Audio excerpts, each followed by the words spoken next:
guys, this is Jackie, and today I will be sharing with you guys the requirements I submitted for my resident visa under partnership here in New Zealand. So guys, please forgive me if I will be reading everything. The reason is I don't want to miss anything, and I think I am more organized if I'll be reading it.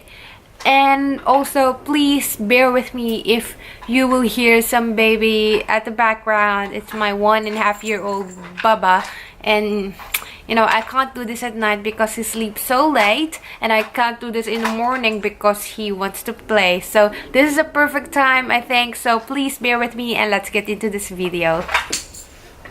Yeah, so let's start with the signed forms. So it's very important that you're gonna complete your form properly and make sure to sign everything, because the reason why my first resident visa application was returned is because I forgot to sign the form. It's so silly, eh? So make sure you sign it properly, and if your partner's if your partner's form needs to be signed by Justice of Peace, please go do it. Okay, so for this one, I submitted partnership support form for residents, which is the INZ 1178. We also submitted the resident application INZ 1000. The INZ 1000 is mine, and the INZ 1178 is my partner's. Okay, so I also submitted my passport and police certificate from my homeland, which is Philippines, and my full medical result with reference number and my original birth certificate. I also submitted my partner's certified copy of passport and certified copy of his birth certificate. Oh no, I think I submitted original copy of his birth certificate. Also a fingerprint police clearance from Australia, and police clearance from New Zealand. So aside from that, since I mentioned to you that I have son, we have son, I also included the certified copy of his passport, his original copy of his Philippine birth certificate, and a certified copy of his New Zealand birth certificate. But they returned my original copy of Philippine certificate. Okay. I think it's because they doesn't really need it, but it's good to still submit it. Okay. And I also submitted the copy of his New Zealand citizenship certificate. So those are the primary primary requirements I submitted. Sorry guys, I reach. So let's get into the supporting documents that I submitted. Okay, so I made a letter, I think it's 6-7 pages, explaining to them why I need a visa and where and when we have been living together. And I also included more detailed explanation of why Peter has to leave New Zealand and why he can't leave his work in Australia, and what's our plan in the future. So guys, I know it can be silly and cheesy writing this letter, like it's too personal. It's more of like, you know, telling your story to the person. But I think that helped us a lot, because I've been processing my visa for like 4 times now. I applied visitor's visa December 2015. I applied visitor's visa again November 2016. Another visitor's visa February, and now I'm on resident visa. And I've been doing this story timeline because it helps me a lot in, you know, expressing myself to the immigration officer, and it makes you feel more like, you know, personal to the case officer. So yeah, you guys can do it as well. And I also submitted tenancy agreement from New Zealand and Philippines, and also a joint power bill, which is, you know, electric bill, water bill, all those bills that you guys have. And I also submitted joint bank account statement here in New Zealand, since we have one. I also submitted copy of all his flights in and out of the Philippines, certified copy of my New Zealand learner's license, Peter's bank statement. Oh, thank you. Peter's bank statement in Australia, his payslip in Australia, his work employment certificate in Australia, his mortgage in Australia, and his tenancy agreement for his tenants who's currently living in his place in Australia. I also submitted the receipt of shipment when he moved his stuff from Australia to New Zealand, to show to them that he really moved in here, which is just very recent. Guys, just to tell you, Pete has been living in Australia for 10 years, and that's our main concern when we applied for resident visa, because until now he's working there and he got his house there and everything else, and we thought we won't get granted with this visa because, you know, he was based there. But since he just moved back here in November 2016, and we applied for this visa just this year. So if you think about it, it's not too long ago, but you know, he's still Kiwi, so you know, it helped. And we have this Kiwi boy right here, so I think he's the big help. So we also asked for my landlord from the Philippines to give us a letter saying that he knows us. We stayed to their place for a year, which we did. Yeah, so shout out to my landlord, Neil. Thank you.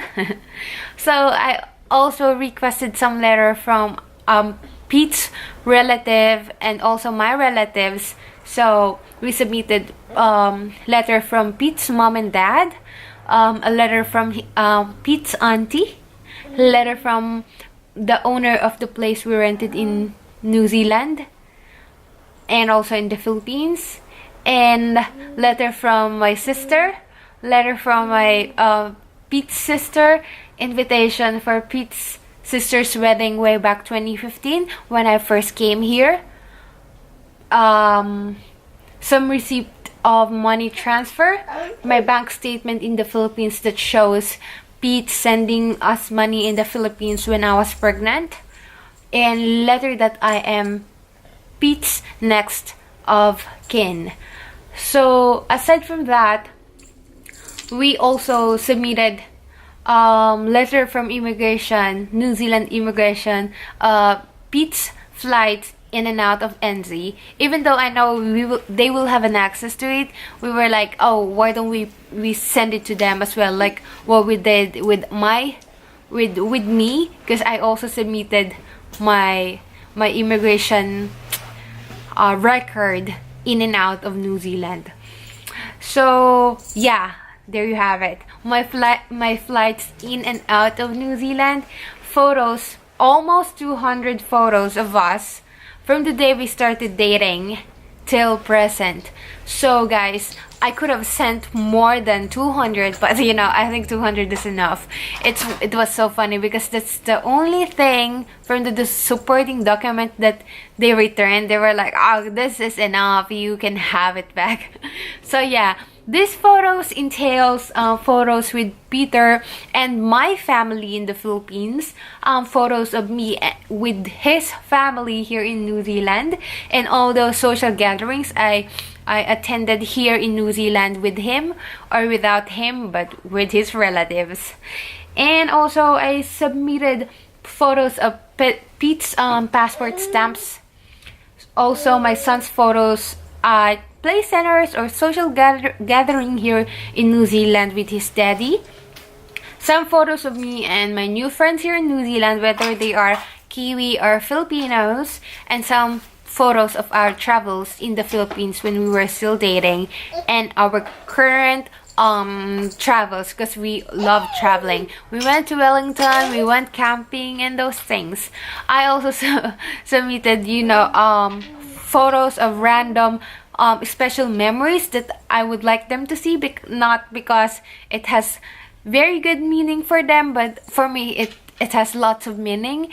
So yeah, just like the letter I created, I made sure that it's very personal and it's very honest and it's very genuine. And I think it helped me a lot in processing this visa, because like what I've said in my previous resident visa timeline, my visa was approved in a day, or my case officer assessed my application in a day. That's shocking.